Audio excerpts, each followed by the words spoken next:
बयनिसिमबो खुलुमनाय आरो सिबिनाय बावहरग्रोबाय। दिनै बे खौरां मेल लानायनि जाहोना जाबाय फैबाय थानाय बर' थुनलाइ आफादनि खुंगा 64थि बोसोरसालिया जथुम्मानि खालारखौ लानानै बे जथुम्माया उदालगुरि जिल्लानि डिमाकुसियाव जागोन। बेवहाय खालारखौ लानानै बाथौ गौथुमजों बाथौ धोरोमारिफोरजों बर' साहित्य सभानि दैदेनगिरिफोरजों दान्थे बिदान्थे नङा आलो गोजोनै रायलायनाय सोलिबाय थादों। फैगौ 7 खालार खालिबो लिंदों बिथांमोना। लिंदों जेब्ला बर'नि इसिबां गिदिर आफाद लिंदों जों थांनांगोन। नाथाय बे खालारनि सोमोन्दै बुंनायनि आगोल जोङो बाथौ गोथार सानखौ बोरैहाय मोननो हाखो बेनि जारिमिनखौ सुंद'यै बुङाब्ला आसखान्दा जागोन बायदि आं सान्दों। जे जों बयबो मिथिगौ बर'फोरनि मादाव नायल' जाल' बोसोराव खेबसेल' बन्द मोनदों। फैगौ 2025 मायथाइनि जानुवारि दाननि 28 अक्ट'खालि जागोन। ओइदिनखालिनो बर' साहित्य सभायाबो बिथांमोननि बोसोरसालि जथुम्माखौ लादों। दा बे बन्द सानखौ जों बोरै मोननो हाखो? 2017 मायथाइयाव बिटिसिखौ सामलायनाय बिटिसिखौ दैदेननाय राजखान्थि दोलोनि माखासे दैदेनगिरिफोरनि नारा नाथा नाजानाय, जोंनि गौथुमनि नारा नाथा नाजानायाव दुलाराय बाथौ गौथुमनि रुफाथि मायथाइ आमिनगाव जादोंमोन। बेवहाय बै समनि आसामनि गिबि मन्थ्रि मुस्रि सर्बानन्द सन'वाल बिथांखौ लिंना लाबोनानै बाथौ गोथार साननि खालारखौ फोसावहोदोंमोन। बे जोंनि थाखाय जोबोद गोजोनथाव बाथ्रा। नाथाय बुंनो गोनां बाथ्राया बेल' जेराव केलेन्डाराव होखाबाय रोखायै बाथौ गोथार सान हिसाबै आरो बेजों लोगोसे बर' साहित्य सभानि प्राइमारि कमिटिनिफ्राय हमनानै जिल्ला पर्यायनि कमिटिनिफ्राय हमनानै सेन्ट्रेल कमिटिनि दैदेनगिरिफोरा बांसिन बाथौआरि गोजा। बे बेलायाव बिथांमोना खालारखौ थिग खालामनायनि आगोल नोजोर होखोना होदिया बे जोंनि सोंलु। जुदि नोजोर होदोंब्ला मानो लानो गोनां जाखो? हयथ' लानो गोनांनिबो माजे जाहोन थानो हागौ, आं बेखौ मिथिला।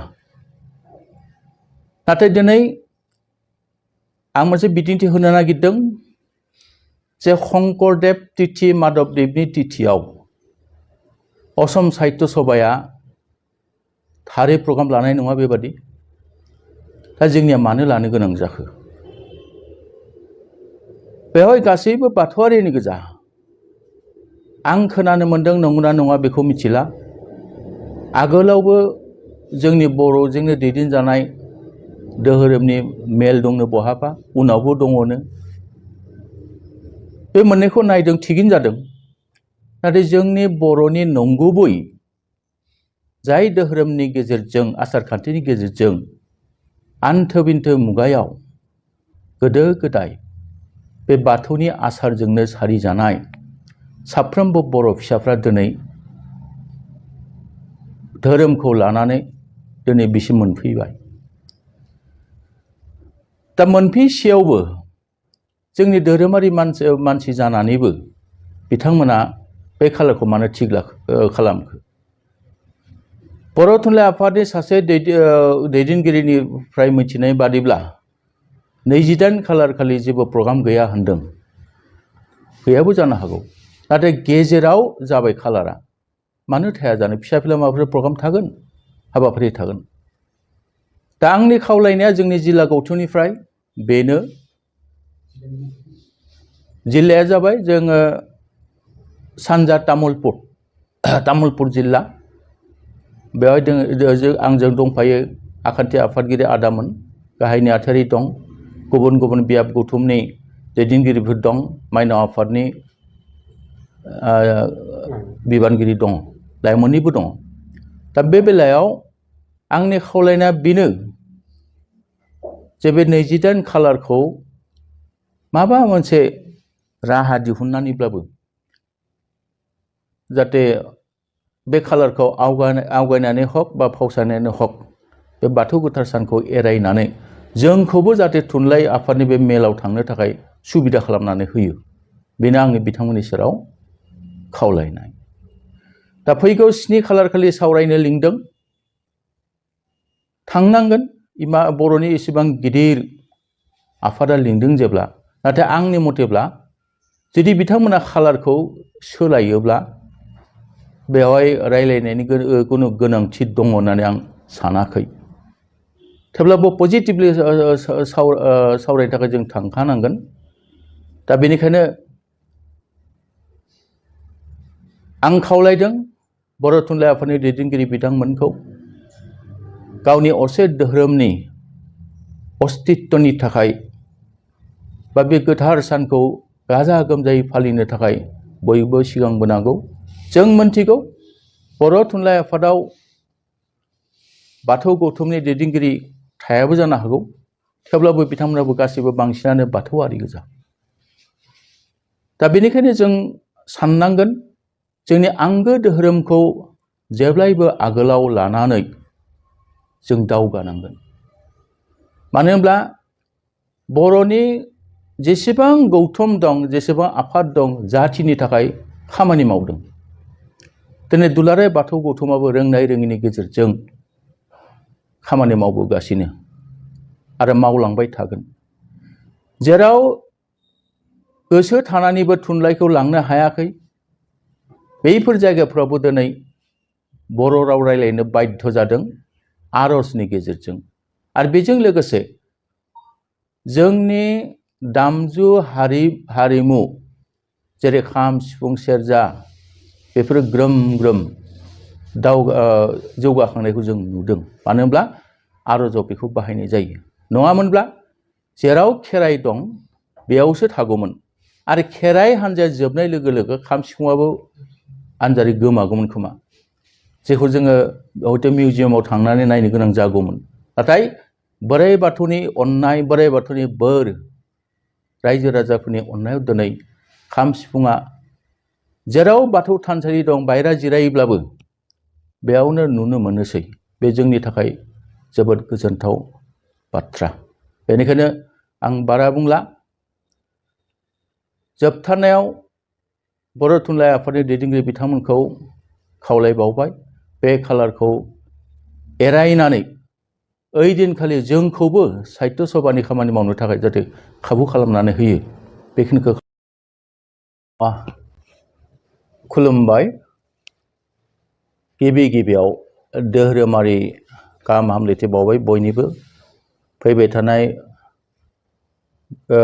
मागोनि नैथि मंगलबार गोथार बाथौ साननि आगोथियायै बयनिसिमबो खुलुमनाय आरो सिबिनाय बावहरग्रोबाय दिनै बे खौरां मेल लानायनि जाहोना जाबाय फैबाय थानाय बर' थुनलाइ आफादनि खुंगा 64थि बोसोरसालिया जथुम्मानि खालारखौ लानानै बे जथुम्माया उदालगुरि जिल्लानि डिमाकुसियाव जागोन बेवहाय खालारखौ लानानै बाथौ गौथुमजों बाथौ धोरोमारिफोरजों बर' साहित्य सभानि दैदेनगिरिफोरजों दान्थे बिदान्थे नङा आलो गोजोनै रायलायनाय सोलिबाय थादों फैगौ 7 खालार खालिबो लिंदों बिथांमोना लिंदों जेब्ला बर'नि इसिबां गिदिर आफाद लिंदों जों थांनांगोन नाथाय बे खालारनि सोमोन्दै बुंनायनि आगोल जोङो बाथौ गोथार सानखौ बोरैहाय मोननो हाखो बेनि जारिमिनखौ सुंद'यै बुङाब्ला आसखान्दा जागोन बायदि आं सान्दों जे जों बयबो मिथिगौ बर'फोरनि मादाव नायल' जाल' बोसोराव खेबसेल' बन्द मोनदों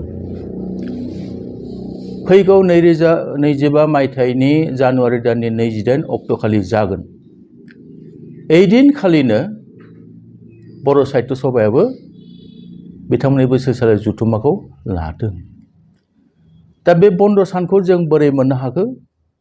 2017 मायथाइयाव बिटिसिखौ सामलायनाय, बिटिसिखौ दैदेननाय राजखान्थि दोलोनि माखासे दैदेनगिरिफोरनि नारा नाथा नाजानाय, जोंनि गौथुमनि नारा नाथा नाजानायाव दुलाराय बाथौ गौथुमनि रुफाथि मायथाइ आमिनगाव जादोंमोन। बेवहाय बै समनि आसामनि गिबि मन्थ्रि मुस्रि सर्बानन्द सन'वाल बिथांखौ लिंना लाबोनानै बाथौ गोथार साननि खालारखौ फोसावहोदोंमोन। बे जोंनि थाखाय जोबोद गोजोनथाव बाथ्रा। नाथाय बुंनो गोनां बाथ्राया बेल', जेराव केलेन्डाराव होखाबाय रोखायै बाथौ गोथार सान हिसाबै, आरो बेजों लोगोसे बर' साहित्य सभानि प्राइमारि कमिटिनिफ्राय हमनानै जिल्ला पर्यायनि कमिटिनिफ्राय हमनानै सेन्ट्रेल कमिटिनि दैदेनगिरिफोरा बांसिन बाथौआरि गोजा। बे बेलायाव बिथांमोना खालारखौ थिग खालामनायनि आगोल नोजोर होखोना होदिया, बे जोंनि सोंलु। जुदि नोजोर होदोंब्ला मानो लानो गोनां जाखो? हयथ' लानो गोनांनिबो माजे जाहोन थानो हागौ, आं बेखौ मिथिला। नाथाय दिनै आं मोनसे बिदिन्थि होनो नागिरदों जे शंकरदेव तिथि, माधबदेबनि तिथियाव असम साहित्य सभाया थारै प्रग्राम लानाय नङा बेबादि। दा जोंनिया मानो लानो गोनां जाखो? बेवहाय गासैबो बाथौआरिनि गोजा। आं खोनानो मोन्दों, नंगौना नङा बेखौ मिथिला, आगोलावबो जोंनि बर'जोंनो दैदेनजानाय धोरोमनि मेल दंनो बहाबा, उनावबो दङनो। बे मोननैखौ नायदों, थिगैनो जादों। नाथाय जोंनि बर'नि नंगुबै जाय धोरोमनि गेजेरजों, आसार खान्थिनि गेजेरजों आन्थो बिन्थो मुगायाव गोदो गोदाय बे बाथौनि आसारजोंनो सारिजानाय साफ्रोमबो बर' फिसाफ्रा दिनै धोरोमखौ लानानै दिनै बिसिम मोनफैबाय। दा मोनफैसेयावबो जोंनि धोरोमारि मानसि जानानैबो बिथांमोना बे खालारखौ मानो थिग खालामखो? बर' थुनलाइ आफादनि सासे दैदेनगिरिनिफ्राय मिथिनाय बादिब्ला 28 खालार खालि जेबो प्रग्राम गैया होनदों। गैयाबो जानो हागौ। नाथाय गेजेराव जाबाय खालारा, मानो थाया जानो? फिसा फिला माबाफोर प्रग्राम थागोन, हाबाफारि थागोन। दा आंनि खावलायनाया जोंनि जिल्ला गौथुमनिफ्राय बेनो, जिल्लाया जाबाय जोङो सानजा तामुलपुर जिल्ला। बेवहाय आंजों दंफायो आखान्थि आफादगिरि आदामोन, गाहाय नेहाथारि दं, गुबुन गुबुन बियाब गौथुमनि दैदेनगिरिफोर दं, माइनाव आफादनि बिबानगिरि दं, लाइमोननिबो दं।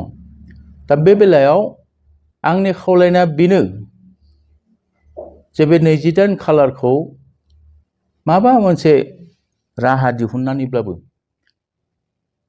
जाहाथे बे खालारखौ आवगायनानै हक बा फावसायनानै हक बे बाथौ गोथार सानखौ एरायनानै जोंखौबो जाहाथे थुनलाइ आफादनि बे मेलाव थांनो थाखाय सुबिदा खालामनानै होयो, बेनो आंनि बिथांमोननि सेराव खावलायनाय। दा फैगौ 7 खालार खालि सावरायनो लिंदों, थांनांगोन।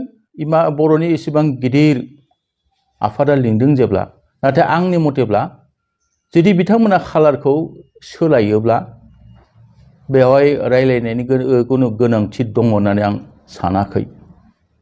थेवब्लाबो पजिटिभलि सावरायनो थाखाय जों थांखानांगोन। दा बेनिखायनो आं खावलायदों बर' थुनलाइ आफादनि दैदेनगिरि बिथांमोनखौ गावनि असे धोरोमनि अस्तित्वनि थाखाय बा बे गोथार सानखौ गाजा गोमजायै फालिनो थाखाय बयबो सिगांबोनांगौ।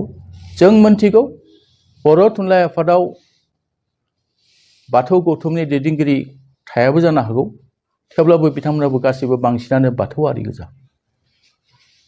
दा बेनिखायनो जों साननांगोन जोंनि आंगो धोरोमखौ जेब्लायबो आगोलाव लानानै जों दावगानांगोन। मानो होनब्ला बर'नि जेसेबां गौथुम दं, जेसेबां आफाद दं, जाथिनि थाखाय खामानि मावदों।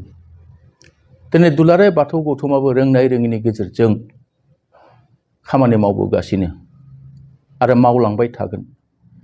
जेराव गोसो थानानैबो थुनलाइखौ लांनो हायाखै, बैफोर जायगाफ्रावबो दिनै बर' राव रायलायनो बाध्य जादों आर'जनि गेजेरजों। आरो बेजों लोगोसे जोंनि दामजु हारिमु जेरै खाम, सिफुं, सेरजा बेफोरो ग्रोम ग्रोम जौगाखांनायखौ जों नुदों। मानो होनब्ला आर'जआव बेखौ बाहायनाय जायो। नङामोनब्ला जेराव खेराइ दं बेयावसो थागौमोन। आरो खेराइ हान्जाया जोबनाय लोगो लोगो खाम सिफुङाबो आनजारि गोमागौमोन खोमा, जेखौ जोङो हयथ' मिउजियामाव थांनानै नायनो गोनां जागौमोन। नाथाय बोराइ बाथौनि अननाय, बोराइ बाथौनि बोर, रायजो राजाफोरनि अननायाव दिनै खाम सिफुङा जेराव बाथौ थानसालि दं बायरा जिरायोब्लाबो बेयावनो नुनो मोनोसै। बे जोंनि थाखाय जोबोद गोजोनथाव बाथ्रा। बेनिखायनो आं बारा बुंला। जोबथारनायाव बर' थुनलाइ आफादनि दैदेनगिरि बिथांमोनखौ खावलायबावबाय, बे खालारखौ एरायनानै ओइ दिनखालि जोंखौबो साहित्य सभानि खामानि मावनो थाखाय जाहाथे खाबु खालामनानै होयो, बेखिनिखौ खावलायनानै आंनि बुंनांगौखौ एसेयावनो फोजोबबाय। गोजोन्थों।